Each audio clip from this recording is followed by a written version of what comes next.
নমস্কার বন্ধুরা, সবাই কেমন আছেন? নিশ্চয়ই ভালো আছেন। আমিও ভালো আছি। আজকে আপনাদের সাথে শেয়ার করব চিকেন মশলা পাউডার, যেটা কিনা পিৎজা পাস্তার টপিংসে আপনি ব্যবহার করতে পারবেন, কোনো স্যুপে ব্যবহার করতে পারবেন, চিকেন রান্না করতেও ব্যবহার করবেন। এটাকে ঘরে তৈরি করে রেখে দিলে, ফ্রিজে যদি এয়ার টাইট কন্টেনারে আপনি রেখে দেন, সেটা আপনার 6 মাসও চলে যাবে। এবং এইটা রান্না করলে আপনি যে মার্কেট থেকে যেই সমস্ত চিকেন মশলা কেনেন, সেই মশলা থেকে এটা অনেক গুণ ভালো হবে। তার জন্য আমি কিছু সবজি নিয়ে নিয়েছি পেঁয়াজ আর ক্যাপসিকাম, গাজর, রসুন আর একটু ধনেপাতা। সমস্তগুলোকে যতটা সম্ভব পারবেন ঝিরিঝিরি করে কেটে নিতে। আমি গাজরটাকে গ্রেটারে গ্রেট করে নিয়েছি, একটা গোটা গাজরকে গ্রেট করে নিয়েছি। আর এটাকে আমি যেমন কড়ার মধ্যে, প্যানের মধ্যে এটাকে একটু মানে শুধু শুকনো খোলায় ভেজে নিচ্ছি। আর ততক্ষণ ভাজবো যতক্ষণ কিনা এটা না পুরো ঝরঝরে হয়। দেখুন, প্রথমেই যখন আমি এটাকে দিয়ে দিয়েছি, তখন কিন্তু স্টিমটাকে আমি পুরো বাড়িয়ে রেখেছি। কিন্তু যখন আস্তে আস্তে হতে থাকবে, এর ময়েশ্চারটা পুরো বেরিয়ে যাবে। প্রথমে দেওয়ার কিছুক্ষণ পরেই যখন পুরো ময়েশ্চারটা বেরিয়ে যাবে, তখন একটু জল জল ভাবটা থাকবে, ধোঁয়া উঠবে। আর তখন কিন্তু গ্যাসটা ফুল ফ্লেমেই থাকবে। কিন্তু আস্তে আস্তে যখন হতে থাকবে বুঝতে পারবেন, তখন আস্তে আস্তে আঁচটাকে সিম করে দেবেন। নয়তো এটা রঙটা কালো হয়ে যাবে, পুড়ে যেতে পারে, দেখতে খারাপ লাগবে। আর যদি আপনি এটাতে ঠিক কনফিডেন্ট না থাকেন যে এটাতে করলে যদি পুড়ে যায়, এরকম যদি মনে হয়, তাহলে আপনি 5 মিনিট করে মাইক্রোওয়েভ করে আপনি এটা নিতে পারেন, তাহলেও কিন্তু এটা হয়ে যাবে।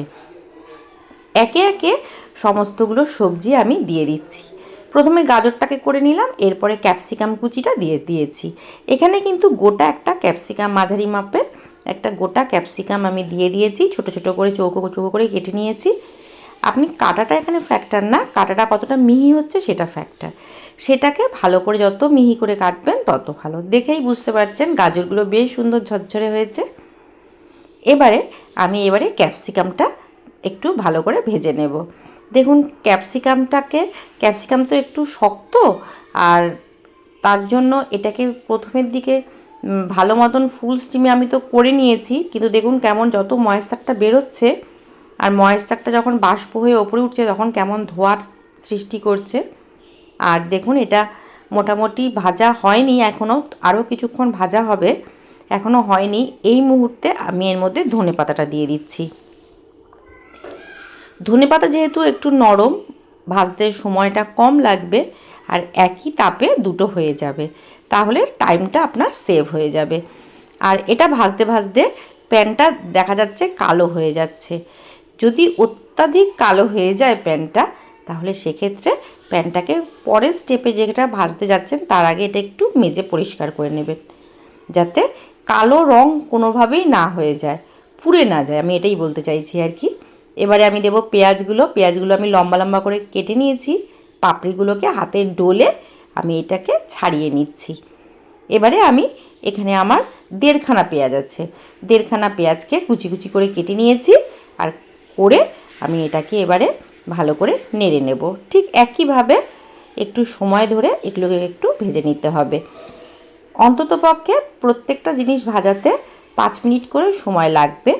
আর আপনার কাছে যদি ক্যাপসিকাম না থাকে বা গাজর না থাকে, তাহলে সেটাকে স্কিপ করতে পারেন, তবে দিয়ে দিলে বেশি বেটার হবে মশলাটা। আর পেঁয়াজ রসুনকে অবশ্যই দেবেন। আর আমি এখানে লঙ্কাটা দেইনি, কারণ কোন সময় কি রান্না করব, সেই রান্নার মধ্যে যদি ঝালের প্রয়োজন না থাকে, শুধু শুধু এই জন্য মশলাটার মধ্যে আর লঙ্কা আমি অ্যাড করিনি। আপনি চাইলে ছোট ছোট লঙ্কা কুচিও এর মধ্যে দিয়ে ঠিক একই প্রসেসে ভেজে নিতে পারেন। পেঁয়াজটা ভাজার কিছুক্ষণ পরে আমি রসুন কুচি দিয়েছি, অল্প সামান্য রসুন কুচি, সেটাকেও একসাথে ভেজে নিয়েছি। দেখেই বুঝতে পারছেন এগুলো সুন্দর ঝরঝরে হয়েছে। এবারে চিকেনটাকে ভালো করে ধুয়ে জল ঝারিয়ে রেখেছি ঝুড়িতে।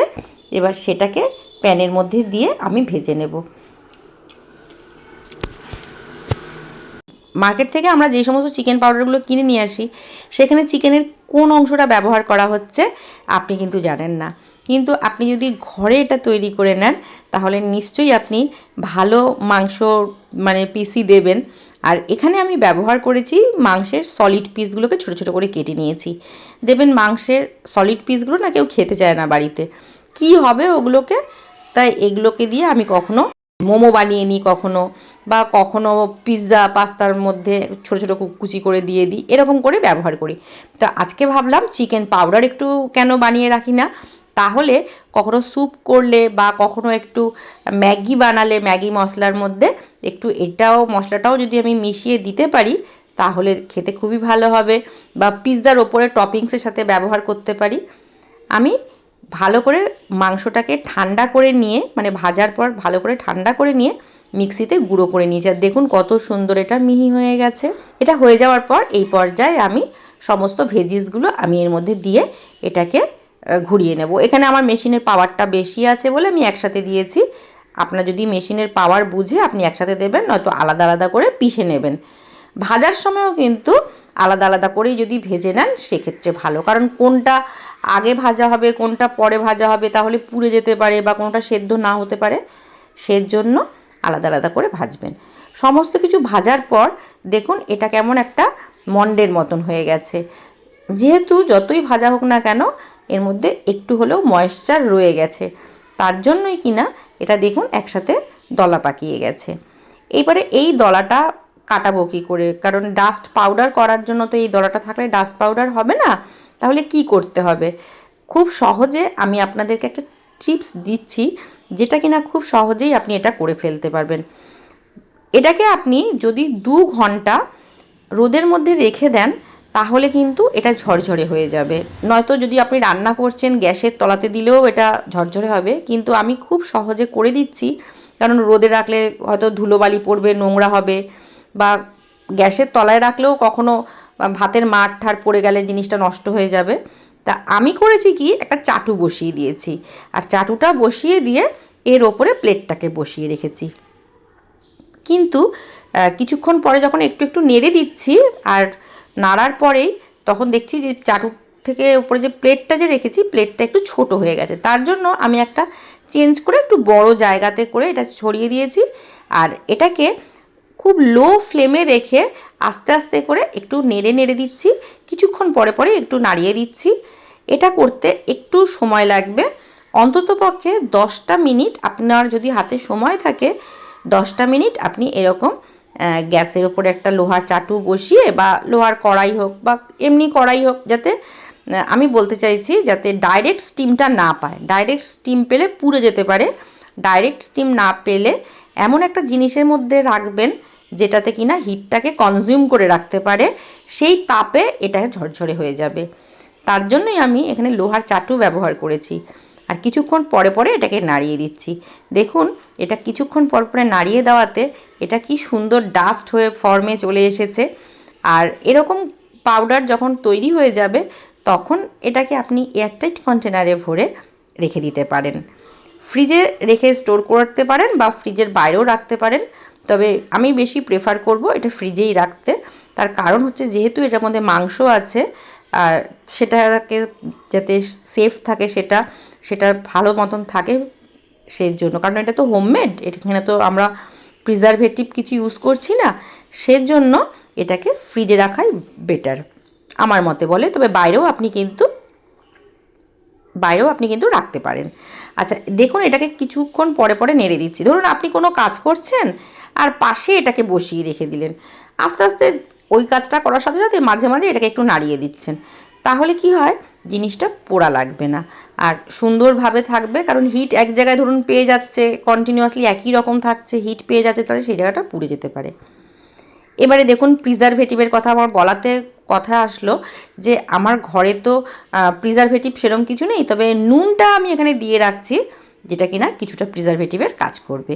আর এখানে আপনি হলুদও দিতে পারেন, হলুদ দিয়েও প্রিজারভেটিভের কাজ করবে, কিন্তু আমি হলুদটা দিলাম না এই কারণ কোন রান্নায় কী রকম কালার আসবে এখনই আমি হলুদ দিয়ে দিলে সেই রান্নাটার রং হলুদ হয়ে যাবে। তার জন্য আমি কোনো রকম রং না দিয়ে শুধুমাত্র নুন এখানে দিয়ে এটাকে প্রিজার্ভ করব। আর নুনটাকেও এখানে দেওয়াতে কী হবে, নুনটাও ভাজা ভাজা হয়ে যাচ্ছে, যেটা কিনা খুবই ভালো হবে, কারণ ভাজা নুন কিন্তু শরীরের পক্ষে খুবই ভালো। আর নুনটার থেকে যে যদি ময়েশ্চার বেরোনোর থাকে সেটাও বেরোবে না, কারণ অলরেডি এই নুনটা ফ্রাই হয়ে যাচ্ছে, তার জন্য এটা ভালোই থাকবে। আর দেখুন কি সুন্দর এবার এটা হয়ে গেছে, পুরো ঝরঝরে ডাস্ট পাউডার হয়ে গেছে। রেডি হয়ে গেছে আমার চিকেন পাউডার। এটাকে আমি এবারে এয়ারটাইট কন্টেনারের মধ্যে ভরে রেখে দেবো। রেস্টুরেন্টে আমাদের খেতে এত ভালো লাগে কেন, তারা এই সমস্ত জিনিস ইউজ করে বলেই তাদের রান্না খেতে এত ভালো লাগে। আর মাংস যখন রান্না করবেন তার মধ্যে এখানেও 1 চামচ চিকেন পাউডার দিয়ে দিলেন, বা ধরুন আপনি ম্যাগি করছেন, ম্যাগির স্যুপটার মধ্যে একটু দিয়ে দিলেন, ব্যাস রেডি হয়ে গেল। সবাই ভালো থাকবেন, সুস্থ থাকবেন, সাবধানে থাকবেন। আজকের মতন তবে এই পর্যন্তই। আবার দেখা হবে নতুন ভিডিও, নতুন রেসিপির সাথে। আর ভিডিওটা কেমন লাগলো অবশ্যই জানাবেন। যদি ভালো লাগে লাইক, শেয়ার, কমেন্টস করতে ভুলবেন না। সবাই ভালো থাকবেন, সুস্থ থাকবেন, সাবধানে থাকবেন। আজকের মতন এই পর্যন্তই। সবাই ভালো খান, সুস্থ থাকুন, শুভ চিন্তা করুন। নমস্কার, ধন্যবাদ।